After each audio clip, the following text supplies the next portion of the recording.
ابرز الاحصائيات ولات نصف في النسخه هذه نتاع كاس العالم الجانب البدني هو الطاغي. أكيد معناها شفنا المباريات نتاع كأس العالم، شفنا الجانب البدني. نحب نعطي معناها لي احصائيات. دويل رومبورتي مثلا في ماتش الأرجنتين، مقابلة الأرجنتين والكاب فير.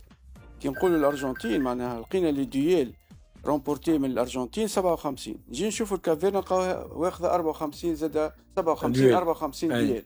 أنا يوريك فما الحضور البدني والجاهزية البدنية اللي عملت الفارق معناها في الكوب دو موند هذيا، وشفناها معناها حتى مع منتخبات اخرين كما المنتخب المصري لقيناه موجود مع بلجيكا، لقيناه لاخر دقيقه. معناها شفنا مثلا فما فليكسيبيليتي تكتيك مثلا في كاس العالم في قطر في 2022 كانت فما المنتخبات على الترانزيسيون تخدم تحولات. تو شفنا مثلا المنتخب الفرنسي هذا قد اليوم مختص في التحولات، مختص في التحولات في نفس يعني الوقت، اكثر فريق يلعب مختص بطريقه. على مستوى الهجمه المركزه.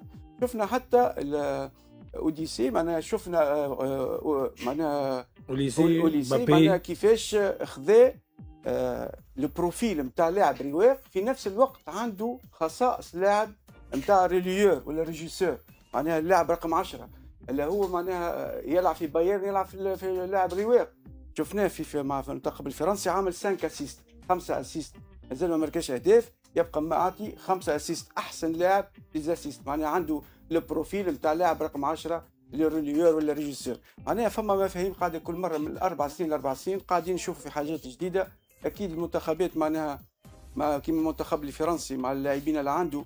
انا بكري حتى طارق وسيف يحكيوا يقولوا المنتخب المصري ولا يفك مثلا طارق يفك الكره قدام، معناها ينجم يضغط.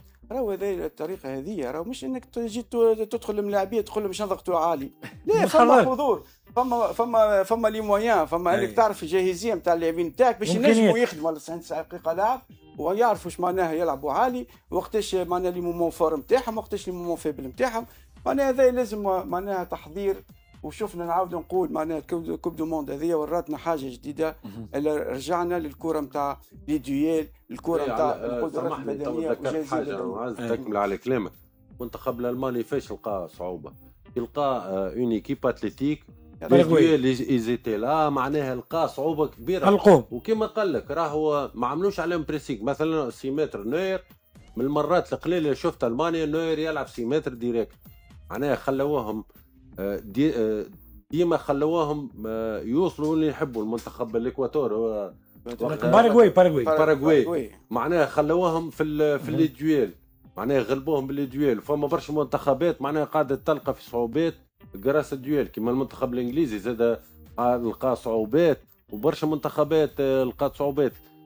كما قال لك تو معز، فما كل مره ما تعرف كره قدم تتطور. مي مالوريزمون احنا ديما نحكيو في 4-4-2 4-2-3-1 والحوايج هذوما، اما هذوما راهم مهمين كره القدم. كما قال لك معناها مش راهو المدرب صحيح يعطيك دي كونسيني، مي ان سيرتان مومون يفو اتر بريزون باش تطبق. وثاني حاجه زاد يلزم عندك ان ليدر يعرف ليكيب نتاعو اسكو يسون توس كابابل بور الي فير لافون، والا يلزمهم يرجعوا باش يتنافسوا، فهمت؟ والمنتخبات اللي وصلت توا نجم نقول لك عليهم راهم عندهم دي ليدر، مش لازم يكون كابيتان، راهو دي ليدر كيما المنتخب المصري. امبارح نشوف الديو نتاع لاكس معناها القرحه وكيفاش معناها كي خارجين الاخر يقول له يا بطل، وفهمت هذاك راهو سي تانسيني.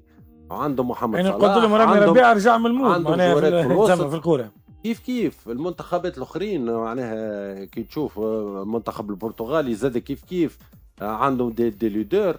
هذا هو. والكره كما قال لك تو معز قاعده تتطور، راهو رجعنا شويه للقبل الكونديسيون فيزيك توسكي، معناها من كونديسيون فيزيك مش جري، راهو كان الجري، راهو نحكيو على البريزونس، مش لازم راهو في الدويل لازمك تعرف كيفاش تربح الدويل نتاعك، وكيفاش تتمركز باش تربح الدويل نتاعك، ومن بعد شنو تعمل كي تربح الدويل نتاعك. وهذا هو مهم برشا، مالوريزمون احنا بعدنا عليه برشا. كابتن طارق، زاد اني حكينا شويه في الاوف، قلت غالبيه المنتخبات اللي قاعده تنجح حاليا تلقى نسبه كبيره من البطوله المحليه. معناها اليوم نلقاو، وخذينا مثال الدوري في المنتخب المصري 8 في التشكيل الاساسي من البطوله المصريه، وزاد حكيت شويه انت قلت فما دور جديد لمحمد صلاح على مستوى التكتيك رامي ربيعه يلعب في الدوري في الاماراتي. الاماراتي. انا قلت معناها جراس حسام حسن رامي ربيعه. صحيح، انا دايما مؤمن ان الفرقه المنتخبات خصوصا المنتخبات العربيه وشمال افريقيا بالذات لو عندها اكتر من 6 أو 7 لعيبه من الفرق المحليه بتبص تلاقي الاداء في انسجام كبير، مش محتاج وقت عشان تعمل فيه، لان انت عارف لما تجيب من كله من بره طب الانسجام هيحصل توليفه. ما هيبقوا بعاد عن بعض، كل واحد زي ما بيقولوا بيغني في حته لوحده. لكن لما يبقى في الدوري المحلي مجموعه كبيره بتبص تلاقي ان في اقرب ان انت في لحمه، وفي اسهل ان انت توصل لمستوى اعلى. انا لاحظت كمان في بطوله كاس العالم دي، لاحظت الناحيه البدنيه زي ما قال كابتن معز وقال سيف، الناحيه البدنيه عاليه جدا. احنا دلوقتي في شهر جوان، يعني الدوريات كلها خلصت، يعني الناس في نهايه سيزون. تخيل انت وبتشوف الاداء دوت، وخصوصا الفرق الافريقيه طورت برشا وعملت مشاكل كبير قوي للفرق الكبيره، لان الناحيه البدنيه اتطورت. بقى في دويل زي ما قال كابتن معز، في سبرنتات عدد كبير منها، في ضغط، في تحولات سريعه. يعني الناحيه البدنيه فرقت جدا بالنسبه لكاس العالم دوت بالنسبه للفرق. النقطه الثانيه اللي انا ارجع لها الكادر دايما في الفرق بيفرق كتير قوي، لان انا حضرت سيف ككادر لما كان معانا في الاتوال، اكنه مدرب او مساعد مدرب معاك، كيفاش بيجمع اللعيبه وكيفاش بيعمل كنترول عليها، كيفاش يمشيهم في سكه، كيفاش لما الفرقه ترخ شويه كيفاش هو الدور بتاعه. لانه هو سيف بيتكلم عليها، لانه اكتر واحد عاش الفتره دي عاشها فتره طويله. لما انا كنت شادد في الاتوال كان هو معانا، كان هو اللي قايم بالدور دوت. فبالتالي احنا شفنا اللي كان ينقص المنتخب التونسي هو ان ما كانش عندنا الكادر اللي احنا لقيناه دلوقتي في منتخبات تانية اللي هي تفرق معاه كتير. باهي معز، كلمة بسرعة على المنتخب المغربي اليوم يواجه كندا الساعة 18 بعد 4 ساعات تقريبا. اذا تحب كلمه على المنتخب المغربي ما فيزا باهي باش نعطيك كلمه على المنتخب خلي الماتش يبدا 4 ساعات. المقابله الهدف نتاع اللاعب الاكسيال محور الدفاع، اللاعب المحوري في المنتخب المغربي، لمركز الهدف التعادل لهولندا في الدقائق الاخيره. ديوب عيسى ديوب. لازم ترجع تشوف المقابله مليح، كيفاش معناها طلب من اللاعب وسط ميدان باش يرجع هو ياخذ بلاصته، وهو مشى ديوب مشى يعمل لابيل بلونجي في 16 متر 50، خاطر هي مش كره ثابته، هي كره متحركه، هي هجمه مركزه خدمت. وقت اللي ديوب خرج من المنطقه نتاعو اللي نقولوا معناها البرميتاسيون دي بوست، معناها في فتره في 90 دقيقه لعب يطلب من وسط لازم ترجع تتفرج على الفيديو هذايا ويمشي يعمل لابيل دو بال نتاعو، يلقى روحه كدوزيام اتاكون في 16 متر 50 ويطلع ديتون بالقامه هذيك معناها سونتراج، يطلع مع الدفاع ومحور الدفاع الهولندي اللي يلعب بثلاثه لاعبين في المحور وياخذ كوره باش يحط هدف التعادل اللي خلى المغرب تترشح على هولندا. هذه كلمه اللي هي المغرب حاليا تو عندها فلكسيبيليتي تكتيك على اللاعب هذا، مثلا كيما حكيمي تلقاه دوزيام اتاكون، لا معناها على مستوى الموفمون، على مستوى الماتوريتي التكتيك شيء معناها حاجه اخرى. في نفس الوقت هي كيف الحضور البدني، كاليتي تكنيك زاد على مستوى عالي. اذا تلقى الحاجات هذا الكل في منتخب اوتوماتيكمون ينجم ينحي هولندا كما ينجم ينحي فرنسا اذا ترشح وقع قدام. كابتن طارق، كلمه على ياسين بونو حارس المنتخب المغربي. ياسين بونو من احسن الحراس اللي انا شفتها في الفتره الاخيره، عنده اداء ثابت طول المباريات، عنده موهبه كبيره قوي في التعامل مع ضربات الجزاء. احنا شفنا حتى الطريقه دي انا بديها للحراس عندي من سنه ممكن حاجه و90، نتفق معاهم على الطريقه دي اللي هو يتحرك جانبي خطوه، وبعدين بعد كده يشوف الكوره اذا اتلعبت في النص يرد لها واذا اتلعبت على جنب. بس في حراس كتير ما عندهمش الجرأة ان هم يعملوها في ماتشات خصوصا ماتشات رسميه. احنا ان هو يعملها بالطريقه دي في ماتشات في كاس عالم، دي حاجه يعني احييه عليها. وهو من الحراس اللي يصنفوا دلوقتي لما توصل من احسن 4-5 حراس في العالم دلوقتي، لانه حتى عامل ماتشات كبيره قوي مع الهلال السعودية. في السعوديه، لان الناس كلها توقعت انه بعد ما هيمشي من اسبانيا ان هو هيقع او ان هو مستواه هينزل. بالعكس، ده احنا شفنا ازاي هو ليه اثر كبير قوي في الفوز بتاع المنتخب المغربي. وكمان انا حسيت المنتخب المغربي من الكاس العالم اللي فات وصل زون بقى دلوقتي هو داخل وبيلعب عليها. يعني انت في المنتخبات اللي هي ثقة. دخلت دلوقتي جديد عليها الحته بتاع الدور ال 32 وبتاع الدور ال أي. 16، لكن انت المغرب داخل وهو عنده لعب قبل عنده النهائي. تجربة سابقة. إيه. فبالتالي تحسهم ان هم جايين وان هم بيلعبوا على حته عاليه. أي.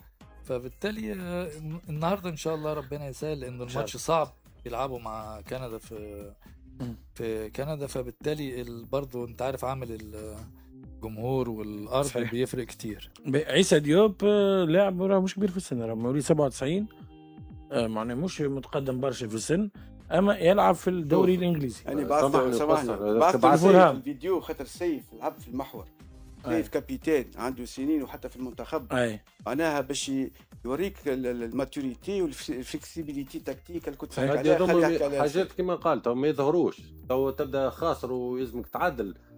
ظاهر معناها كلكو فوا باش تلعب معناها لي سونتر باش تمركي، فما عندك لي بون اتاكون اللي يلعبوا مريح بالراس، أي. وعندك الديفونسور باش ياخذ الانيسياتيف ويمشي. كلكو فوا نقولوها حتى الملاعبيه الوسط وقعت غادي هاني طالع، فهمت؟ أي. موجوده. ممتاز جدا الفيديو بربي. على تكمل على كلام الكابتن أي. طارق، راهو احنا في تونس عملنا بوليميك كبيره الملاعب معناها على حراسه المرمى. هذا دحمان يعرف يلعب سقيه وهذا ما يعرفش. وهذا راهو اول حاجه. شوف احسن جارديانات تو موجودين كما قال لك بونو والا جارديان الارجنتين، راهو كي يعمل هيك تخاف. والمستحيل باش نمركي له ضربه جزاء. حارس المنتخب المصري زوز حراس ما شاء الله، معناها طول عرض كما يقولوا المصارى. راهو بدات ترجع الكره. راهو كما قبل احنا ديما احنا ديباسي. جات بريود الناس كل تلوج على اللي جارديان يلعبوا بساقين صحيح، أي. لكن رجعوا موفى شويه. نقولوا. أي. رجعوا شويه للطاي وللبدن نتاع الملاعبي. انت الجارديان نتاع الراس الاخضر راهو ما شاء الله الجارديان عمره 40 سنه، تشوفوا كيفاش واقف في الكاش. صحيح. واحنا نتعاركوا هذاك يمشي من هنا خاطر يلعب ساقيه وهذاك ما يلعبش بساقيه يودي حضوره في الكاش. قال لونترونور نتاع المغرب، قال كانوا حنا هاو موجود ياسين بونو، شوبير موجود، الارجنتين اكد لك اذا كانت عدت بلانتيات معاملين على مارتينيز باش يكون الجزائر مش حس هذا لانه ما عندش حارس. الجزائر يعطيك الصحه لا، بعد مبولحي. معناها المبولحي ما جاش. الحقيقه زيدان شفت اللي ما مازال مش بعيد. نفس الكاليتي. تكمل على المنتخب المغربي. نحب فيسا راهو المنتخب المغربي. المنتخب المصري مثلا حكى معز على الكابيتال كونفيونس. المنتخب المصري راهم عندهم كونفيونس كبيره برشا. حتى الديكلاراسيون تاع لونترونور قال لك احنا منتخب مصر هازين 7 كؤوس افريقيا. معناها عنده كونفيونس في اللي كاليتي نتاعو نتاع جوارته نتاع المنتخب المغربي.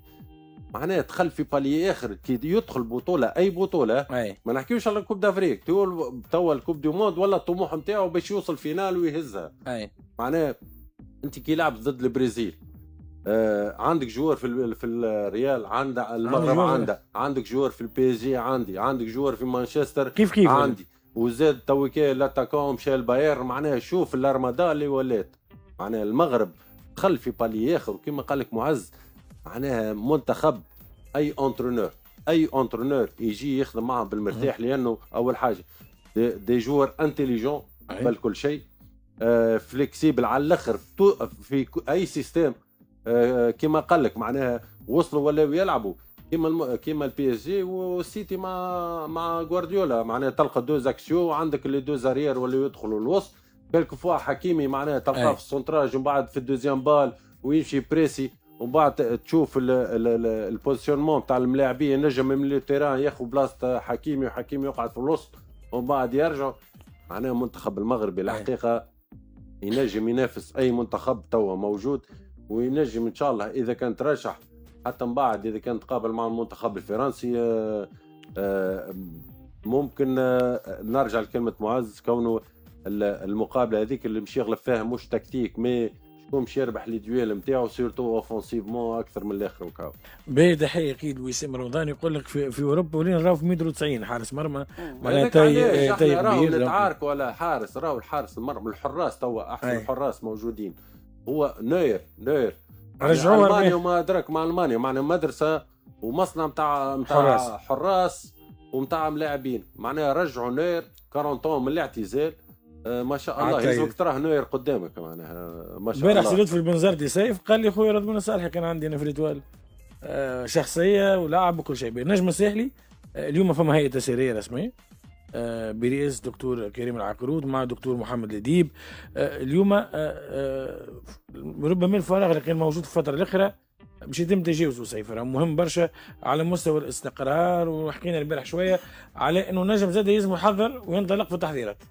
ديجا روتار حضر دار 22 اوت البطوله 22 اوت، وماك تعرف في السنه الروبو كان طويل شويه، معناها احنا ديما علميا نقولوا 6 و8 اسابيع للتحضير. توا على الراحه هذه نورمال مو يلزمك 8 اسابيع، خاطر تعرف الملاعب التونسي مش كيما في اوروبا يبدا لاهي بروحه، وون بلوس في اوروبا ما يقعدوش برشا مرتاحين ديجا روتار. نقول حاجه برك ان شاء الله ربي يوفقهم ان شاء الله، مبروك عليهم جمعيتهم. وكاو باهي معز اليوم استقرار اداري بعد فتره من الفراغ. اكيد الفراغ راهو الفراغ ما نحكيوش انه سي فؤاد قاسم راه قاعد موجود البارح مع تقريبا في الولايه موجود مع تكريم الفئات السنيه نتاع النجم الساحلي. فما فراغ بشير علاش انت معناها لطفتها شويه فما فراغ. اما نحبوا شكون ياخذ قرار توا تشوف الليسته نتاع اللاعبين بلوز مو تنجم تلقى 8 10 راهو موجودين، الاخرين كل فند كونترا. انت توا مش معناها مش تعاود تخسر الوقت، مش تعاود تنيغوزي معاهم وتشوف ملاعبين وتجيب وقت. راهو كل النجم الرياضي الساحلي خسروا كان في فراغ الحقيقه. انت لطفتها شويه لكن كان في فراغ.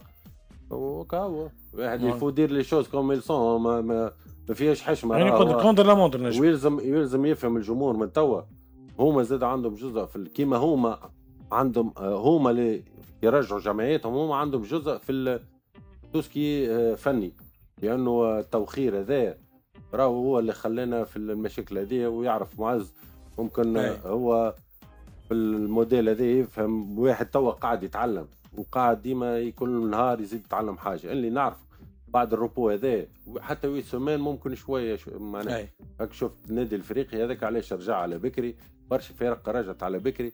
يلزمنا نفهموا حاجه اللي من العام هذا مش يكون اصعب من اللي تعدى فنيا.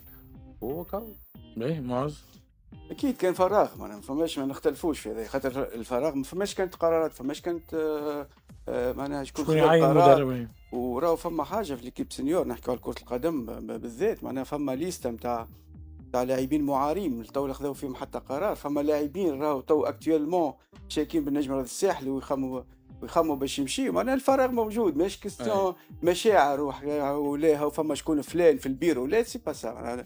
المسؤوليه هي قرارات واتخاذ قرارات. اون فان كونت المسؤول الموجود باش ياخذ قرارات. احنا شو نقولوا بعد الفتره الفراغ جات فما ان فيزافي، نقولوا ان فيزافي لشكون؟ معناها للاعبين، للجمهور، للراي العام، لكل ما هو محيط بالفريق، لكل العقود مع لي فورنيسور مع كل شيء. فما تو ان فيزافي نجموا يحكيوا معه. دونك شو نقولوا ان شاء الله بالتوفيق للمجموعه هذه. اكيد كريم العكروت مش ياخذ مسؤوليه كبيره برشا على خاطر للتاريخ، معناها كيما البطوله اللي تعدات كانت فيها معناها اخطاء كبيره وكانت فيها نتائج مش تقعد تتبع النجم الساحلي لمده ودخلت في التاريخ نتاعها.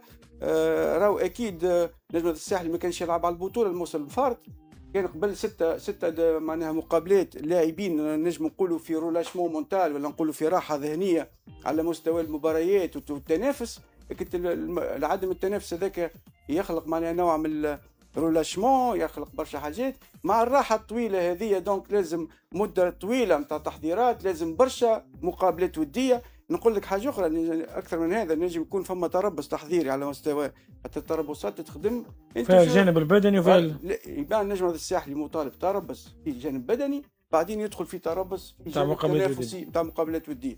هذوما حاجات لازم يتعملوا. احنا شو نقولوا ان شاء الله تو الاسامي اللي نعرفوهم هذوما الكل الحقيقه نعرفوهم ويعرفوا النجم الساحلي. فما شكون قديم، فما شكون عنده مده قصيره بدا يخدم. اني الحاجه اللي نحب نحكي عليها هي على مستوى الكوميونيكاسيون ولا الصفحه، معنا الصفحه الرسميه ان شاء الله. صديقنا اخونا مروان تفيحه يقوم بالواجب، معناها يعني لازم يقوم بالشيء هذا، خاطر راهو كل ما فماش المعلومه كل ما ندخلوا تدخل المشاكل، تدخل في الشك تدخل في التجادلات وتدخل في الاشاعات. والنجم الساحلي هذاك شنو اللي ضره معنا في فتره ما. دونك ماذا بينا الاخطاء اللي صارت قبل ما عادش نشوفها. اكيد اني كنت نتمنى حاجه اخرى للنجم الساحلي كمحب كولد الجهه كحاجات. كنت نتمنى نكونوا عندنا معناها قائمه برئيس ومش هيئه تسييريه، على خاطر الكره التونسيه ولا الفرق اللي تخدم بالهيئه التسييريه راهو فيها مشكل كبير، واحنا نعرفوا المشكل الكبير. بعد الهيئه التسييريه نحكيو بعد الشهر.